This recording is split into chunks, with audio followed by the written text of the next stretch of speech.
Hello കൂട്ടുകാരെ, എല്ലാവർക്കും സുഖമല്ലേ? അപ്പോൾ ദാണ്ടെ ഒരു പാനിലോട്ട് കുറച്ച് ചിക്കൻ ചേർത്ത് കൊടുക്കാം. കൂടെ 2-3 തക്കാളിയും കൂടെ ചേർത്ത് ഉണ്ടാക്കാൻ പറ്റുന്ന നല്ല കിടിലൊരു റെസിപ്പിയാണ് കേട്ടോ. അധികം കഷ്ടപ്പാടൊന്നും ഇല്ലാതെ ഉണ്ടാക്കിയെടുക്കാൻ പറ്റുന്ന ഒരു ഐറ്റമാണ്. അപ്പോൾ ഇത് ഉണ്ടാക്കുന്നത് എങ്ങനെ കണ്ടു നോക്കാം. അതിന് മുന്നേ ചാനൽ ഇതുവരെ സബ്സ്ക്രൈബ് ചെയ്യാതെ ആരെങ്കിലും കാണുന്നുണ്ടെങ്കിൽ പ്ലീസ് ഒന്ന് സബ്സ്ക്രൈബ് ചെയ്ത് സപ്പോർട്ട്. അപ്പോൾ ഇത് ഉണ്ടാക്കിയെടുക്കാൻ വേണ്ടിയിട്ട് ഞാനിവിടെ ഒരു 3 വലിയ തക്കാളി എടുത്തിട്ടുണ്ട്. തക്കാളി അത്യാവശ്യം വലുത് തന്നെ എടുക്കണേ. ചെറുതാണെങ്കിൽ ഒരു 4-5 ഒക്കെ എടുക്കാം കേട്ടോ. ഇനി അതൊരു മിക്സിയുടെ ജാറിലോട്ട് ഒന്ന് അരിഞ്ഞ് ചേർത്ത് കൊടുക്കുന്നുണ്ട്. അത്യാവശ്യം വലുതായിട്ട് തന്നെയാണ് ഒന്ന് അരിഞ്ഞിടുന്നത്. നമുക്കൊന്ന് അരച്ചെടുക്കാനാണ് കേട്ടോ. അപ്പോൾ ഒരുപാട് ചെറുതാക്കേണ്ട ആവശ്യമൊന്നുമില്ല. അപ്പോഴിതിന് നല്ല പഴുത്ത തക്കാളി നോക്കി തന്നെ എടുക്കണേ. പിന്നെ നമുക്ക് ഈ ഒരു റെസിപ്പിയിലോട്ട് ഈ നമ്മുടെ സവാള വയറ്റിൽ സവാളയുടെ ആവശ്യം തന്നെ ഇല്ല കേട്ടോ. വളരെ സിമ്പിളാണ്, വളരെ പെട്ടെന്ന് ഉണ്ടാക്കിയെടുക്കുക. ഇനിയിപ്പോൾ പാചകമൊക്കെ പഠിച്ച് തുടങ്ങുന്ന കുട്ടികൾക്ക് വരെ പഠിച്ചെടുക്കാൻ പറ്റിയ ഒരു ഐറ്റമാണ് കേട്ടോ. അപ്പം നമുക്ക് ഇത് തക്കാളിയെല്ലാം ഇതുപോലെ ഒന്ന് അരിഞ്ഞിട്ടിട്ട് ഇനി ഇത് പേസ്റ്റ് പോലെ ഒന്ന് അരച്ചെടുത്ത് കൊണ്ടുവരാം. അപ്പോൾ ദാണ്ടെ ഒന്ന് അരച്ചെടുത്തിട്ടുണ്ട്. അപ്പോൾ ഇതങ്ങോട്ട് മാറ്റി വെക്കാം. ഇനി ഒരു പാൻ ഒന്ന് അടുപ്പത്തേക്ക് വെച്ചിട്ടുണ്ട്. അതൊന്ന് ചൂടായി വരുമ്പോഴേക്കും ഇനി ഇതിലേക്ക് ഞാൻ ബട്ടറാണ് കേട്ടോ ചേർത്ത് കൊടുക്കുന്നത്. അപ്പോൾ ഇത് ബട്ടറിൽ തന്നെ ഉണ്ടാക്കണമെന്ന് ഒരു നിർബന്ധവും ഇല്ല കേട്ടോ. നിങ്ങൾക്ക് ഓയിൽ തന്നെ എടുക്കാം. ഞാൻ എൻ്റെ കയ്യിൽ ബട്ടർ ഉള്ളത് കൊണ്ട് ചേർത്തു എന്നേ ഉള്ളൂ. പിന്നെ കുറച്ചും കൂടെ ഹെൽത്തി ആയിക്കോട്ടെ എന്ന് കരുതി, അത്രേ ഉള്ളൂ കേട്ടോ. അപ്പോൾ ദാണ്ടെ ഒരു 2 ക്യൂബ് ബട്ടർ ഞാനൊന്ന് ചേർത്ത് കൊടുത്തിട്ടുണ്ട്. അപ്പോൾ നമുക്കിതൊന്ന് മെൽറ്റാക്കി എടുക്കാം.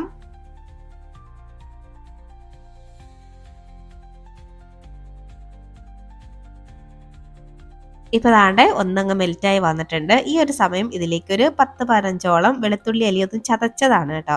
അത് ഞാനൊന്ന് ചേർത്ത് കൊടുക്കുന്നുണ്ട്.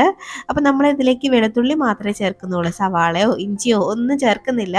അപ്പോൾ നമ്മൾ വെളുത്തുള്ളി ചേർത്തിട്ട് നന്നായിട്ടൊന്നങ്ങ് മിക്സാക്കി ആ ബട്ടറിൽ കിടത്ത് ഒന്നങ്ങ് വേവിച്ചെടുക്കാം. അങ്ങനെ അങ്ങനെ നിറം മാറുന്ന ആ ഒരു സ്റ്റേജ് ഒന്നും എത്തണ്ട. ജസ്റ്റ് ഇതിൻ്റെ ഒരു പച്ചമണം ഒന്ന് മാറിക്കിട്ടിയാൽ മാത്രം മതിയേ. അതുവരെ ഒന്നങ്ങ് വെന്ത് വരട്ടെ.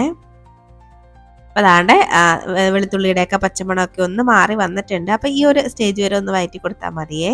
ഇനി നമുക്ക് ഇതിലേക്ക് ചേർത്ത് കൊടുക്കേണ്ടത് നമ്മുടെ തക്കാളി അരച്ച് വെച്ചേക്കുന്ന ആ ഒരു പേസ്റ്റ് ഉണ്ടല്ലോ, തക്കാളി പേസ്റ്റ് ആക്കി വെച്ചേക്കുന്നുണ്ടല്ലോ, അതങ്ങോട്ട് ചേർത്ത് കൊടുക്കാം.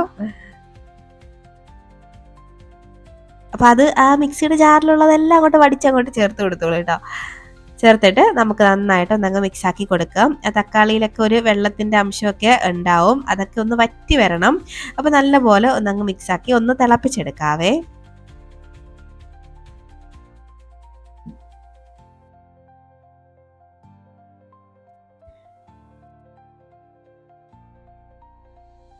ഇപ്പോൾ ദാണ്ടെ ഒന്ന് തിളച്ച് വന്നിട്ടുണ്ട്. ആ വെള്ളമൊക്കെ ചെറുതായിട്ടൊന്ന് വറ്റി വന്നിട്ടുണ്ട് കണ്ടോ, കുറച്ചൊന്ന് വറ്റിയിട്ടുണ്ട്. അതുപോലെ തക്കാളിയുടെ ഒക്കെ പച്ചമണമൊക്കെ ഒന്ന് മാറി വന്നിട്ടുണ്ട്, നന്നായിട്ടൊന്ന് തിളച്ച് വന്നിട്ടുണ്ട്.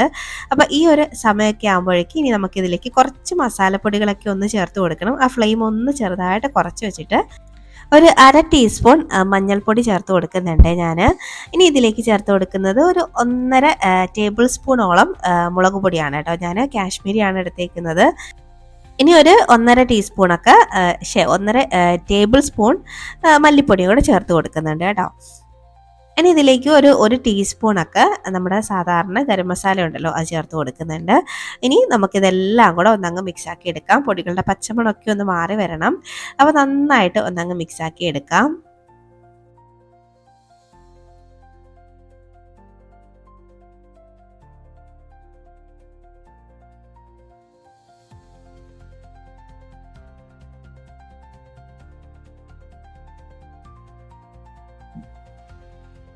ഇപ്പോൾ ദാണ്ടെ ഞാൻ നന്നായിട്ടൊന്നങ്ങ് മിക്സാക്കി എടുത്തിട്ടുണ്ട്. ഏകദേശം ആ പൊടികളുടെ പച്ചമണമൊക്കെ ഒന്ന് മാറി വന്നിട്ടുണ്ട് കേട്ടോ. ഇതുപോലെ നന്നായിട്ട് ഒന്നങ്ങ് മിക്സാക്കി കൊടുക്കണേ. ഒരു 1-2 മിനിറ്റെങ്കിലും ഒന്നങ്ങ് വഴറ്റി എടുക്കണേ. അപ്പോഴത്തേനും ആ ഒരു പേസ്റ്റൊക്കെ ഒന്ന് കുറുകി തുടങ്ങും കണ്ടോ, ഒന്ന് കുറുകി വറ്റി വന്നിട്ടുണ്ട്. അപ്പോൾ ഞാനിതിലേക്ക് ആ മിക്സിയുടെ ജാറിൽ കുറച്ച് വെള്ളം ചേർത്ത് ഒന്ന് ഇതിലേക്ക് ഒന്ന് ഒഴിച്ചു കൊടുക്കുന്നുണ്ട്. ഏകദേശം ഒരു 1/4 കപ്പോളം വെള്ളം ചേർക്കുന്നുണ്ട്. ചേർത്തിട്ട് വീണ്ടും ഒന്നും കൂടെ മിക്സാക്കി നല്ലപോലെ ഒന്നും കൂടെ ഒന്ന് തിളപ്പിച്ചെടുക്കുന്നുണ്ട്. അപ്പോൾ ഈ മസാലയുടെ എന്തെങ്കിലും പച്ചമണമൊക്കെ ഒന്ന് മാറാനുണ്ടെങ്കിൽ ഇതുപോലെ കുറച്ച് വെള്ളം ഒഴിച്ചൊന്ന് തിളപ്പിച്ചെടുക്കുമ്പോഴേക്കും ആ പച്ചമണമൊക്കെ ഒന്ന് മാറി കിട്ടും കേട്ടോ. എണ്ണയൊക്കെ ഒന്ന് തെളിഞ്ഞ് നിൽക്കുന്ന ആ ഒരു സ്റ്റേജ് എത്തുന്നത് വരെ ഒന്നങ്ങ് തിളപ്പിച്ചെടുത്താൽ മതി. ഇനി ജസ്റ്റ് ഒന്നും കൂടെ ഒന്ന് മിക്സ് ആക്കിയിട്ട് നമ്മളിവിടെ ക്ലീൻ ആക്കി വെച്ചേക്കുന്ന ചിക്കൻ ചേർത്ത് കൊടുക്കാം. അപ്പോൾ ചിക്കൻ അങ്ങോട്ട് ചേർത്ത് കൊടുത്തിട്ട് ഇനി നമുക്ക് എല്ലാം കൂടെ ഒന്നങ്ങ് മിക്സാക്കി എടുക്കാം.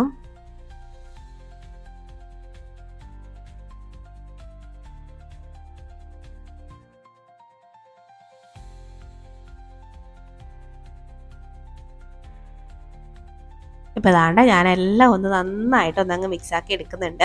ആ മസാലയൊക്കെ ചിക്കൻ്റെ എല്ലാ ഭാഗത്തേക്ക് എത്തുന്ന രീതിയിൽ നല്ല രീതിയിൽ ഒന്നങ്ങ് മിക്സാക്കി എടുത്തിട്ട് ഇനി നമുക്ക് ഇതിലേക്ക് ആവശ്യത്തിനുള്ള ഉപ്പ് ചേർത്ത് കൊടുക്കാം.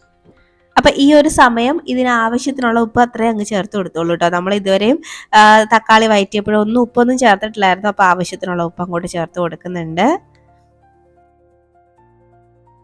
ഇനി നമുക്ക് എല്ലാം കൂടെ ഒന്നങ്ങ് മിക്സാക്കി കൊടുക്കാം. ആ ഉപ്പൊക്കെ ഒന്ന് എല്ലാ ഭാഗത്തേക്കും എത്തുന്ന രീതിയിൽ ഒന്ന് യോജിപ്പിച്ച് കൊടുക്കുക.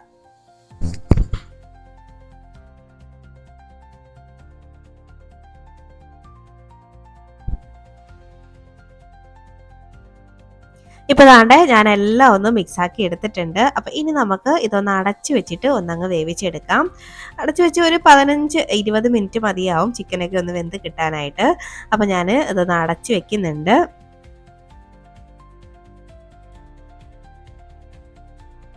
അപ്പോൾ ദാണ്ടെ ഞാൻ ഇടയ്ക്കൊന്ന് തുറന്ന് നോക്കുകയാണ് കേട്ടോ. ഇടയ്ക്കൊക്കെ ഒന്ന് ഇളക്കിയിട്ട് കൊടുത്താൽ നല്ലതാണ്. അപ്പോൾ ദാണ്ടെ ചിക്കനകത്ത് തന്നെ അത്യാവശ്യം വെള്ളമൊക്കെ ഇറങ്ങി വന്നിട്ടുണ്ട്. അപ്പോൾ ഈ ഒരു സമയമാകുമ്പോഴേക്കും ഞാൻ കുറച്ച് മല്ലിയില ഇട്ട് കൊടുക്കുന്നുണ്ട്.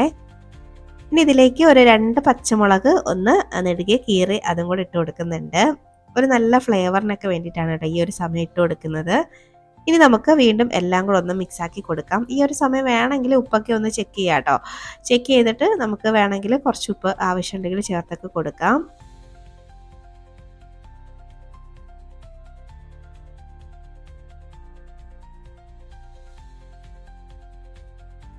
ഇതുപോലെ ഒന്നും കൂടെ അങ്ങ് മിക്സ് ആക്കിയിട്ട് ഇനി നമുക്കിതൊന്ന് അടച്ചു വെച്ചിട്ട് ചിക്കനൊക്കെ നന്നായിട്ട് ഒന്ന് വേവിച്ചെടുക്കേണ്ടതായിട്ടുണ്ട്. അപ്പോൾ ഞാനിത് വീണ്ടും ഒന്ന് അടച്ചു വെക്കുന്നുണ്ട്.